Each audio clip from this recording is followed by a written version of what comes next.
Prisimena tą magišką jausmą, kol laukdavot, kol išsiryškins jūsų nuotraukos, kada paskutinį kartą laikėt rankose juostinį fotoaparatą.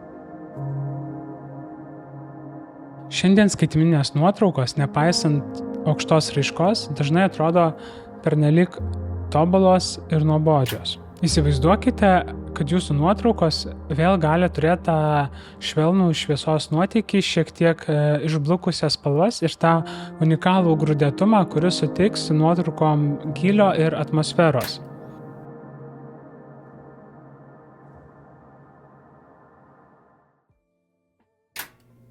Ir jei tai skamba per daug gerai, kad būtų tiesa, tai šiame epizode aš jums parodysiu, kaip tą padaryti. Pakalbėsiu apie Dehancer įrankį, kuris leidžia lengvai pasiekti šį magišką efektą, nesvarbu ar naudojat profesionalią programinę įrangą, ar tiesiog redaguojat nuotrauką savo telefone.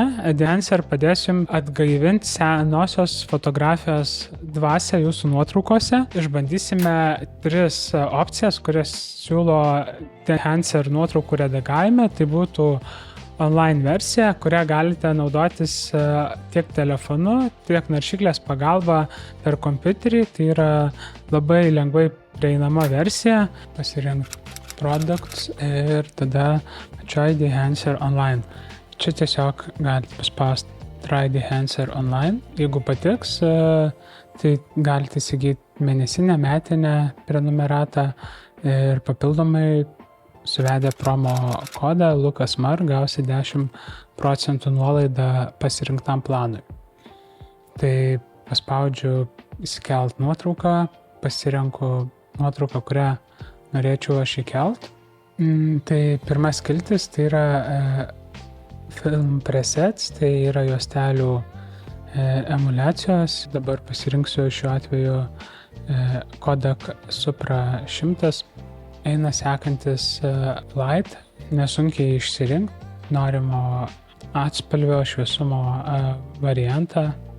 Šiuo atveju norisi man šiek tiek šviesesnio varianto. Toliau Color, tai čia yra atspalvis, kuris suteikia specifinį irgi vaizdą nuo tokio žalsvesnio vintage atspalvio iki šaltesnio. Maždaug žiūrėsiu apie vidurį kažką.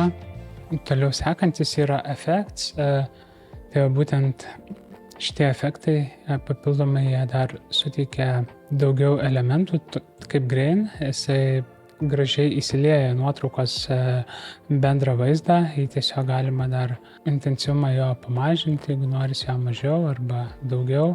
Bloom suminkština šviesą. Tas ypač jaučiasi ties vietomis, kur yra labai aštri šviesa. Elation tiesiog sukuria papildomai tokį šviesos nuotykį aplink kraštus. Padarė šios kelis bazinius pakeitimus, jau turiu visiškai kitokį vaizdą. Galiu pasižiūrėti, kaip buvo original ir kaip dabar yra. Papildomai dar yra adjust, tai galima dar šiek tiek su kontrastu, exposure, šviesumo pažaisti, jeigu norisi, dar kažkokių nedidelių korekcijų, bet taip pakankamai nesunkiai galima padaryti tikrai bazinės korekcijas ir turėti žymiai jaukesnį kadrą su juostelės emulacija.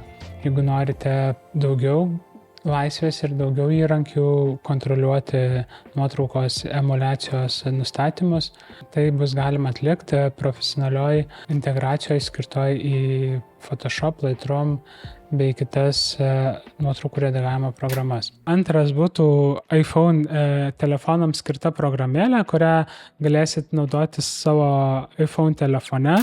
Dehancer aplikaciją skirtą iPhone telefonui rasite nuėję į Dehancer puslapį, pasirinkę Dehancer Photo and Video Editor Mobile skiltį ir ten bus nuoroda į App Store, kur atsisiųsite Dehancer programėlę, ją įsidiegę, pasirinkti nuotrauką, kurią norite redaguoti.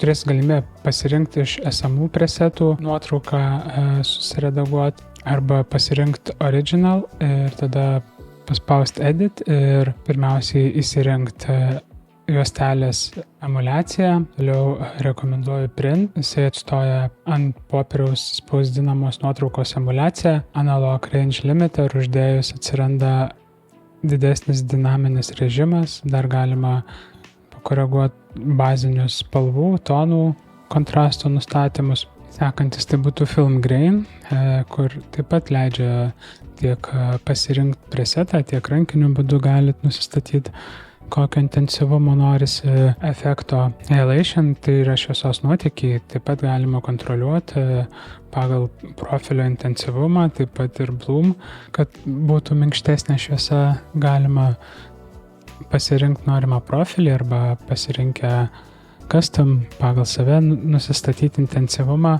Film damage, tai taip pat dar papildomai uždeda efektų, kas dar labai imituoja senos nuotraukos vaizdą atspausdintos. Padarius visus norimus nustatymus, ją tiesiog galite eksportuoti ir rasite savo galerijoje. Trečia būtų tai profesionaliom nuotraukom skirta redagavimo integracija, tokiom kaip Photoshop, Lightroom, Capture One ar Affinity Photos programom. Reiktų nueiti į Products ir kur foto skiltis pasirinkti būtent šią skiltį. Čia galėsit pasirinkti norimos licenzijos trukmę, taip pat išsirinkit sistemą, kurioje dirbate ir galite pradžioj atsisiųsti nemokamą versiją, kurią galėsit išbandyti ir nuspręsti, ar jums patiks ar ne. Jeigu nuspręsit įsigyti, tai galite pasinaudoti nuolaidos kodu LUCASMAR, jo gautumėt 10% nuolaidą nuo pasirinktos licencijos. Ir susidiegus ir atsidarius Photoshopą savo nuotrauką, jūs Dehancer rasite paspaudę filter ir pasirinksit apačioj Dehancer filmą ir atsidarys langas, kuriame galėsit pirmiausiai kairiai pusėje pažymėti varnelę tam, kad pasirinktumėt norimos juostelės emuliaciją. Jų iš tiesų yra labai didelis pasirinkimas. Jos yra net klasifikuojamos skirtingomis kategorijomis, kurios kažkiek gali padėti lengviau naviguoti tarp pasirinkimų. Tai pasirinkus norimą, tiesiog toliau dešiniai yra visi kiti įrankiai, su kuriais toliau dirbsim.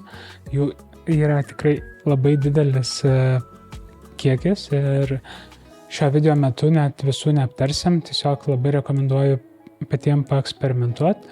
Tiesiog noriu atkreipti dėmesį į kelis print. Galim pasirinkti popierių, ant kokio buvo spausdinamos nuotraukos, taip suteikiant atitinkamą specifinį vaizdą, bei neblogai, kur šitas yra analog range limiter, sulygina dinaminį režimą tarp šviesių ir tamsių vietų, color head. Tai šitoje vietoje galime daug turėti kūrybinės laisvės, dirbant su spalvų nustatymais, kokio mes norim atspalvio. Sekantis dalykas, kas būtent Dehancer yra labai gerai ištobulintas, tai yra Film Grain. Jį galima pasirinkti iš esamų presetų, kurių yra tikrai nemažai, arba net paspausti custom ir čia daug nustatymų, kuriais galėsit būtent specifiškai savo norimą Film Grain stilių išgauti. Sekantis yra svarbiaus nustatymas, į ką atkreipdėmės, tai yra Halation. Jisai aktyvavo sukuria tokį šviesos nuotėkį. Jį taip pat galite rinktis iš presetų arba custom, tai pagal save jį adaptuoti, bei bloom, kas sušvelnina vietas, kuriuose yra highlightai, šviesios vietos. Ta nuotrauka tampa šiek tiek jaukesnė, minkštesnė šviesa pasidaro. Ta taip pat galite pasirinkti iš presetų arba su custom nustatymais pagal save susikoreguoti. Bet realiai padaręs šios kelis nustatymus, aš jau turiu kardinaliai kitokią nuotrauką, negu buvo originale. Jeigu taip pasižiūrėt, kaip buvo, Visus savo padarytus presetus aš galiu tiesiog išsisaugoti kairiai pusėje, paspaus pliusą ir bus presetas išsaugotas ir tiesiog paspaudęs OK, gausiu savo norimą rezultatą nuotraukos Photoshop ir galiu ją tiesiog saugoti įprastai, kaip kad saugočiau nuotrauką. Kadangi esu išsaugęs presetą, tai aš galiu atsidaryti bet kokią kitą nuotrauką, net ir iš tos pačios, tarkim, fotosesijos, jeigu norėčiau, ir tiesiog eiti į filter ir pasirinkti iš karto Dehancer film ir tą paskutinį jau sukurtą presetą automatiškai jį užmes ant nuotraukos ir taip pat galėsiu saugoti visiškai nesudėtingai. Pabaigai pabandykite patys paeksperimentuoti, kurdami savo unikalų stilių su Dehancer ir taip pat rekomenduoju, jeigu jums patiks, tai pasinaudoti nuolaidos kodu LUKASMAR, gausite 10% nuolaidą Dehancer licencijai. Nepamirškite paspausti patinka, prenumeruoti mano kanalą ir susitiksime kituose epizoduose. Iki.